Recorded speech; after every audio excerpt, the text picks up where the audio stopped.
Hello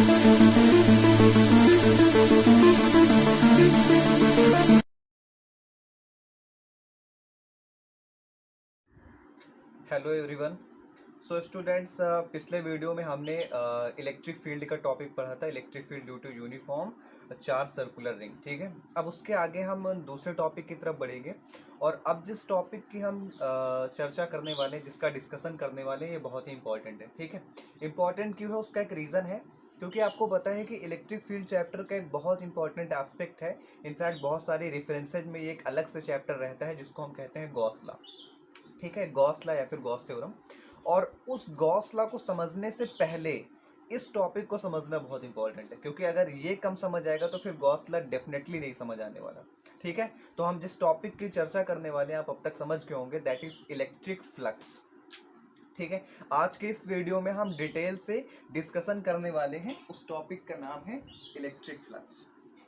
ठीक है, electric flux. अब इस टॉपिक को देखो, पढ़ने पढ़ाने के बहुत सारे तरीके हो सकते हैं। इस टॉपिक को हम जिस तरीके से स्टडी करेंगे उसके थोड़े से पहले एक ओवरव्यू को समझते हैं, फिर पढ़ना स्टार्ट करते हैं। ठीक है, जैसे होगा क्या कि सबसे पहले इस टॉपिक के हम कुछ कॉन्सेप्ट को समझेंगे। ठीक है, पहले कॉन्सेप्ट को समझेंगे, मतलब विदाउट एनी फार्मूले एक्सेट्रा, फार्मूला वगैरह बाद में, पहले कॉन्सेप्ट समझेंगे। फिर हम ये समझेंगे कि इसके हम कैलकुलेशन कैसे करेंगे। ठीक है, तो फर्स्ट कॉन्सेप्ट देन कैलकुलेशन, ये अपना जो है पेडागॉगी होगी आज की क्लास का। ठीक है, फिर नेक्स्ट बात करें तो एक और तरीका हम करेंगे। मोस्टली क्या होता है कि सबसे पहले हम डेफिनेशन से स्टार्ट करते चीज़ों को, तब समझते हैं। यहाँ हम पहले तुरंत डेफिनेशन को नहीं पुटअप करेंगे, पहले उस फील को समझेंगे, उस पिक्चर को समझेंगे, फिर आके हम डिस्कशन को स्टार्ट करेंगे। ठीक है, तब जाके हम उस पूरी चीज़ को समझने वाले हैं। अब हम इसको समझने का ट्राई करेंगे। और मैंने आपसे पहले ही बताया कि हम जो है तुरंत डेफिनेशन पर नहीं जाएंगे, पहले थोड़ा सा इसकी फील को समझते हैं। फॉर एग्जाम्पल, जैसे इलेक्ट्रिक फील्ड हम पढ़ चुके, तो मुझे उम्मीद है कि आपको इलेक्ट्रिक फील्ड के बेसिक चीज़ें पता होंगी सारी, क्योंकि इलेक्ट्रिक फील्ड को पढ़ने के बाद ही ये बहुत अच्छे समझ में आने वाला है। ठीक है, इलेक्ट्रिक फील्ड की बहुत टिपिकल चीज़ नहीं, जस्ट लाइक कि पॉजिटिव चार्ज होता है तो उससे इलेक्ट्रिक फील्ड आउटवर्ड होती है, उससे मूव अवे होती हैं। निगेटिव चार्ज की तरफ इलेक्ट्रिक फील्ड होती है, टूवर्ड्स द चार्ज होती हैं। ये बेसिक चीज़ें आपको पता होनी चाहिए। ठीक है, अब इसको देखो, सबसे पहले मान लो कि हमारे पास एक कोई बॉक्स है। ठीक है, लेट कि हमारे पास एक कोई बॉक्स है, एक क्लोज्ड सरफेस है, आप ऐसे करके समझो, एक क्लोज सरफेस इस तरीके से। ठीक है, मान लो इसके अंदर एक चार्ज है और वो चार्ज है प्लस क्यू का। ठीक है, एक बॉक्स है, उसके अंदर चार्ज है प्लस क्यू का। अब आपको पता है कि अगर इस बॉक्स के अंदर प्लस क्यू का चार्ज है, इनफैक्ट चार्ज कहीं भी हो, तो उस चार्ज से चारों तरफ क्या निकलेगी जी, उस चार्ज से चारों तरफ क्या निकलेंगी, इलेक्ट्रिक फील्ड। ठीक है, और पॉजिटिव चार्ज है तो ऑब्वियस सी बात है, इलेक्ट्रिक फील्ड कैसी होंगी, आउटवर्ड। ठीक है, इस बॉक्स के अंदर एक पॉजिटिव चार्ज था तो उससे निकलने वाली सारी इलेक्ट्रिक फील्ड कैसी होंगी, आउटवर्ड। अब देखो एक बात को समझो, ये जो फ्लक्स वर्ल्ड है ये बहुत इंटरेस्टिंग है। ठीक है, ये पूरी कहानी बताता है। फ्लक्स वर्ल्ड का ये लैटिन वर्ल्ड है, लैटिन भाषा का, और इस वर्ल्ड का मीनिंग होता है फ्लो। फ्लक्स वर्ल्ड का मीनिंग क्या होता है, फ्लो। ठीक है, अब इस चीज को समझो, अगर हम इस इलेक्ट्रिक फील्ड, ये जो चारों तरफ इलेक्ट्रिक फील्ड के वेक्टर्स हैं, अगर इनके फ्लो को हम समझने का ट्राई करें, इसके फ्लो को हम समझें, इसके फ्लो को हम समझें किसके थ्रू, सरफेस के थ्रू। ये जो सरफेस है, ठीक है, इसको आप इमेजिनरी सरफेस जैसा भी ट्रीट कर सकते हो और अच्छे समझने के लिए। अगर हम इलेक्ट्रिक फील्ड के फ्लो को सरफेस के थ्रू समझें या सरफेस के थ्रू उसको कैलकुलेट करने का ट्राई करें, देन उस चीज को हम कहते हैं इलेक्ट्रिक फ्लक्स। ठीक है, इलेक्ट्रिक फ्लक्स की बेसिक जो समझ है वो क्या है, electric flux is the flow of electric field vector from any surface. Electric flux is the flow of electric field vector from any surface. ठीक है, ये इसकी बेसिक जो कॉन्सेप्ट है वो है। अब एक चीज और समझो ध्यान से, जैसे हमने अभी देखा कि ये पॉजिटिव चार्ज है, तो ये जो इलेक्ट्रिक फील्ड वेक्टर है ये किस तरफ है, आउटवर्ड। इस वजह से इसके फ्लक्स को भी हम कहते हैं आउटवर्ड फ्लक्स। इसके फ्लक्स को हम क्या कहते हैं, outward flux. Just for a second एक चीज और समझते हैं, अगर मान लो इसी चार्ज की जगह प्लस क्यू की जगह माइनस क्यू होता, ठीक है, इसी प्लस क्यू की जगह माइनस क्यू होता, तो क्या सिचुएशन यही होती, डेफिनेटली नॉट। क्योंकि अगर यहाँ पर माइनस क्यू होता तो यही सारे इलेक्ट्रिक फील्ड वेक्टर उस चार्ज की तरफ होंगे, टूवर्ड्स होंगे। इट मीन्स कि इस बार जो फ्लक्स होगा, फ्लो इस बार भी होगा, फ्लक्स इस बार भी बनेगा, लेकिन वो फ्लक्स कैसा होगा? इनवर्ड। एग्जैक्टली अगर नेगेटिव चार्ज होगा तो फ्लक्स कैसा होगा? इनवर्ड। ये थोड़ा सा आइडिया आपको शायद लगा होगा, ठीक है। इसको समराइज करते हैं, जल्दी से समझते हैं। बहुत ही एक्सीलेंट टॉपिक है ये और आसान है बिल्कुल समझना, ठीक है। तो सबसे पहले क्या है कि अगर किसी भी कोई भी चार्ज है वो किसी सरफेस के इनसाइड है, अभी हम इनक्लोज्ड चार्ज की बात कर रहे हैं, आउटसाइड चार्ज की डिस्कशन हम बाद में करेंगे। तो अगर हम इनसाइड बात करें, हमने सबसे पहले क्या देखा कि अगर पॉजिटिव चार्ज है तो पॉजिटिव चार्ज से जो फ्लक्स होगा वो कैसा होगा? Outward flux.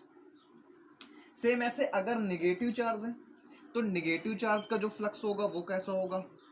Inward flux.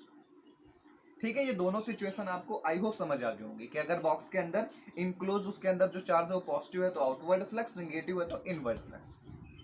For example एक भाई साहब ने हमसे पूछा कि ठीक है सर आपने बताया आउटवर्ड इनवर्ड, ठीक है, अब आप जो है ना ये चैलेंज लीजिए ना, ये चैलेंज आप देखिए। लेकिन उन्होंने कहा कि इस बार बॉक्स के अंदर एक प्लस क्यू का चार्ज है और एक माइनस क्यू का चार्ज है। अब आप हमें बताएं कि ये आउटवर्ड होगा कि इनवर्ड?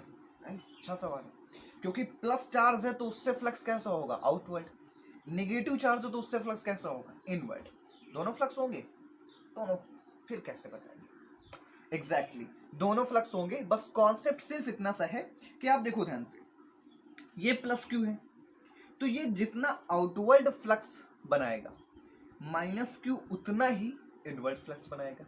इट मीन्स क्या कि इस सिचुएशन में जो नेट चार्ज है वो कितना है? जीरो। इज इट और नॉट? इस सिचुएशन में जो नेट चार्ज है वो कितना है? जीरो। और अगर नेट चार्ज जीरो है तो जितना आउटवर्ड फ्लक्स उतना ही इनवर्ड फ्लक्स। तो इस सिचुएशन में जो फ्लक्स है वो भी क्या होगा? जीरो। जो फ्लक्स है वो भी क्या होगा? जीरो। भाई आपके अकाउंट में 100 रुपए डेबिट हुए, 100 रुपए क्रेडिट हो गए, इक्वल, सेम केस। तो अगर यहां भी अगर चार्जेस बॉक्स के अंदर जीरो है तो उसकी वजह से फ्लक्स भी क्या होगा? जीरो। That's all. तो सबसे पहले तो आपको ये पॉइंट नोट आउट करने हैं, फ्लक्स क्या है ये समझ आया? Flow of electric field vector through any surface that is electric flux. Positive charge inside है तो outward flux, negative charge inside है तो इनवर्ड फ्लक्स, जीरो है तो जीरो फ्लक्स। ठीक है, अब एक सिचुएशन, एक सवाल और आता है।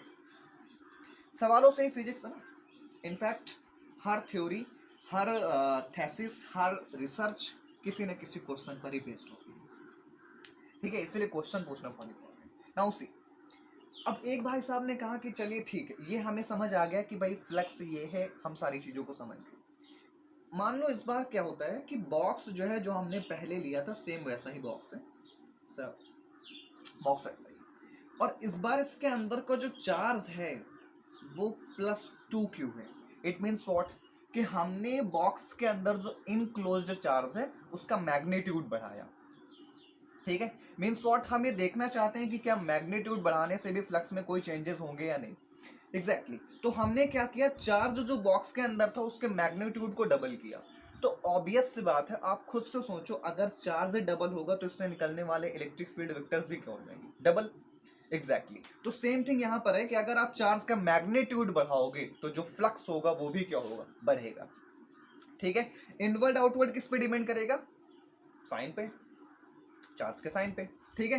तो सेम केस यहां है कि इस बार क्या होगा, जो फ्लक्स है वो भी 2 टाइम्स बढ़ जाएगा, क्योंकि हमने चार्ज को भी क्या किया? 2 टाइम्स बढ़ा दिया। एक बहुत इंपॉर्टेंट बात यहां से ये निकल के आती है, it means electric flux is directly proportional to the magnitude of charge, ठीक है। Very important, electric flux is the directly proportional to the magnitude of charge enclosed in any surface और एनी क्लोज सरफेस, ठीक है। ये समझ आ गया। अब एक सवाल और बनता है, उन्होंने कहा कि ठीक है ये हम समझ गए कि इससे निकलने वाले इलेक्ट्रिक फील्ड ज्यादा होंगे, और मान लीजिए इस बार हमने क्या किया कि चार्ज +2q था और हमने इस बार जो है जो सरफेस था उसको थोड़ा सा बड़ा ले लिया, मतलब रेक्टेंगल या जो भी सर्कुलर जो भी शेप है उसको हमने बड़ा लिया, चार्ज उतना ही रखा और वो जिस सरफेस पे था उसको बड़ा किया, तो क्या उससे भी कोई चेंजेस होंगे? Not, exactly not. It means what कि जो फ्लक्स है उसका जो भी वो सरफेस पे डिपेंड नहीं करेगा, वो किस पे डिपेंड करेगा, चार्ज पे। ठीक है, तो सबसे इंपॉर्टेंट बात यहां से ये निकल के आई। ठीक है, अभी हम सिर्फ कोई कैलकुलेशन वाली चीज नहीं देख रहे हैं, सिर्फ कॉन्सेप्ट कि electric flux is proportional to charge, in fact magnitude of charge, magnitude of charge enclosed. ठीक है, मैग्नीट्यूड ऑफ चार्ज इनक्लोज्ड इसके प्रोपोर्शनल होगा, एंड इंडिपेंडेंट ऑफ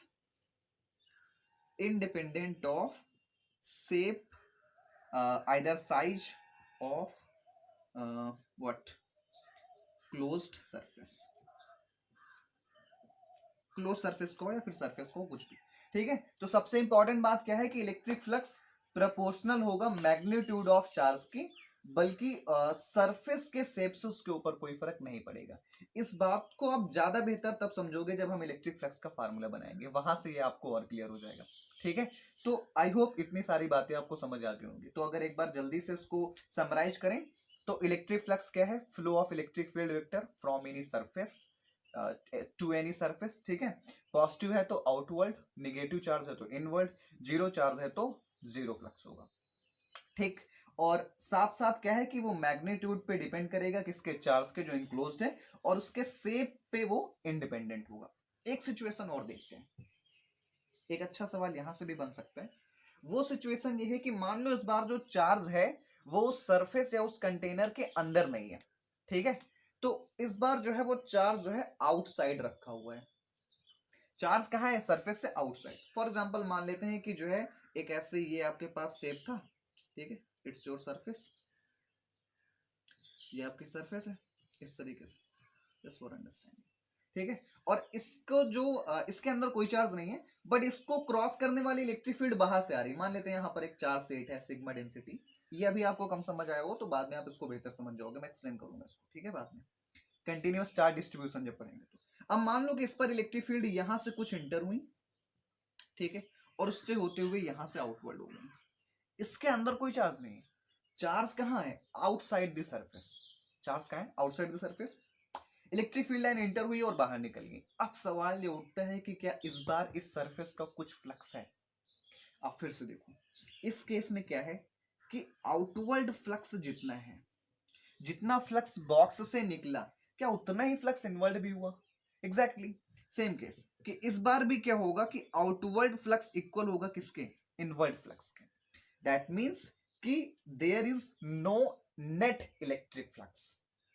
ठीक है, जितना फ्लक्स आउटवर्ड हुआ, जितना फ्लक्स इनवर्ड हुआ, उतना ही आउटवर्ड हो गया।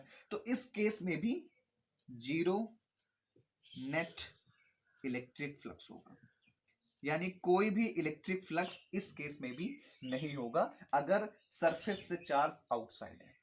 ठीक है, तो ये आई होप इतनी सारी चीजें आपको बेसिक इसके कॉन्सेप्ट की समझ आ गई होंगी। तो ये था इलेक्ट्रिक फ्लक्स का कॉन्सेप्ट। अब नेक्स्ट टर्म्स में हम देखने वाले इसके फार्मूले और बाकी सारी चीजों को।